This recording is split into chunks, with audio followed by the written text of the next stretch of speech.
ഉണ്ടാകട്ടെ.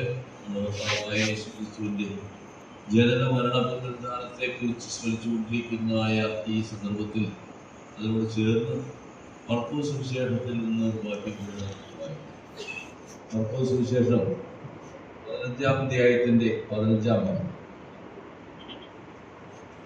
മർക്കോസ് 15:15. പീലാത്തോസ് പുരുഷാരത്തിനെ തൃപ്തി വരുത്തുവാൻ ഇച്ഛിച്ചു. ബർബ്ബാസിനെ അവർക്ക് വിട്ടുകൊടുത്തു. യേശുവിനെ ചമ്മട്ടിക്കൊണ്ട് അടുപ്പിച്ച് ക്രൂശിക്കുവാൻ ഏൽപ്പിച്ചു.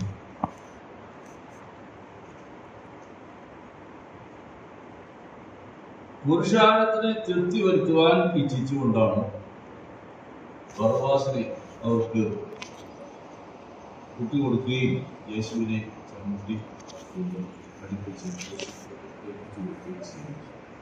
നമുക്കറിയാം. പീലാത്തോസ് ഈ കാര്യം തന്റെ അടുക്കിലേക്ക് യഹൂദന്മാർ കൊണ്ടുവന്നിരിക്കുന്നത് അസൂയ കൊണ്ടാകുന്നു എന്ന് വ്യക്തമായിട്ട് മനസ്സിലാക്കുന്നത് ഒരു വ്യക്തിയാണ്. എന്നാൽ പുരുഷാരത്തിനെ തൃപ്തി വരുത്തുവാൻ വേണ്ടി മാത്രം താൻ ആവുന്നതും പരിശ്രമിച്ചതാണ് അവരെ ക്രൂശിക്കുവാൻ തക്കവണ്ണമുള്ളതായ ആ കാര്യങ്ങൾ നിങ്ങൾ നോക്കിക്കൊള്ളൂ, നിങ്ങളുടെ മര്യാദനുസരിച്ച് ഞാൻ അവനെ ക്രൂശിക്കുവാൻ തക്കവണ്ണമുള്ളതായ അധികാരം ഞങ്ങൾക്കില്ല. അവരെയും പീലാത്തോസിന്റെ പക്കലേക്ക് ഏൽപ്പിച്ചു കൊടുക്കുകയാണ്.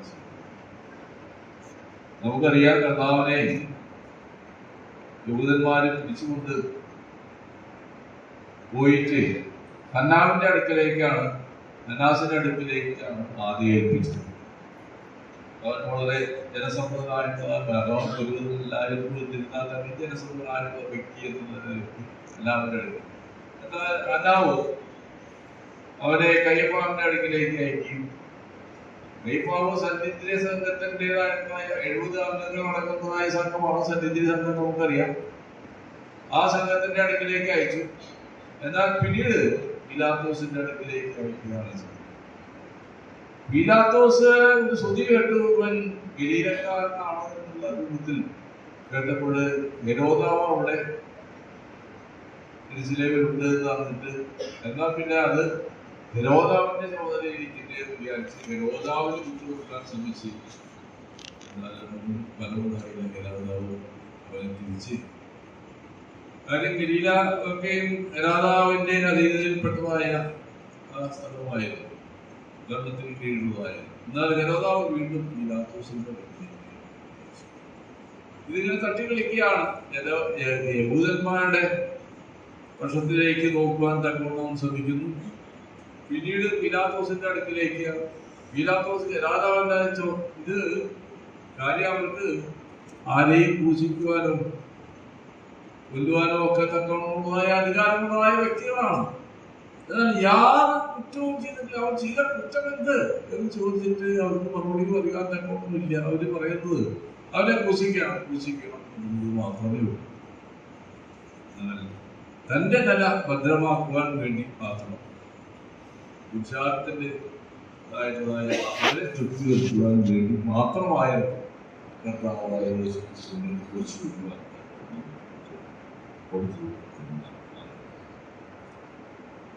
അവൻ ഭൂമിയിൽ ജനിച്ചത് ക്രൂശിതമായ മരണം, അതിനുള്ളിലെ ക്രൂശിൽ മരണം വഹിക്കുവാൻ തക്കവണ്ണമാണ്.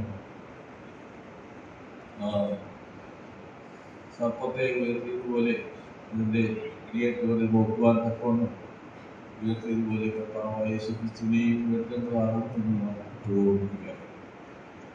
കർത്താവിനെ ഉയർത്തി, എന്നാൽ അവൻ മരിച്ചു, മരണത്തെ ജയിച്ച് നാം ചിന്തിക്കുകയായിരുന്നു. അല്ലെങ്കിൽ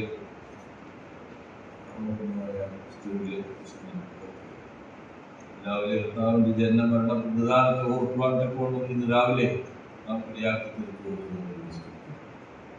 കർത്താവിന്റെ മരണത്തെ ഓർക്കുവാൻ തക്കവണ്ണം അവന്റെ കൽപ്പനകളെ ഓർത്ത് അവനെ സ്തുതിക്കുവാൻ, വീണുണങ്ങി ആരാധിക്കുവാൻ, നമസ്കരിക്കുവാൻ തക്കവണ്ണം പേരെ കൊടുത്ത് നമുക്കും കഴിഞ്ഞ ദിവസങ്ങളിൽ ജാതിയായ പല കൊടുത്തു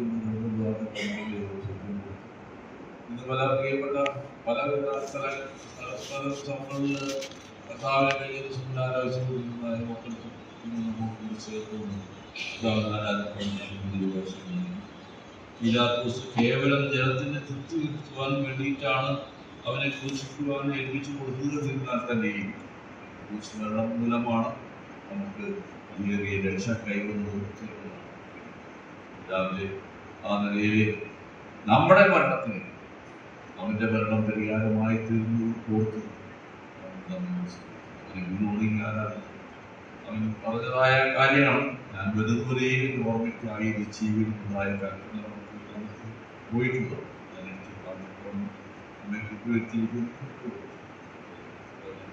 നമസ്കരിക്കാതെ സ്തോത്രം ചെയ്യാൻ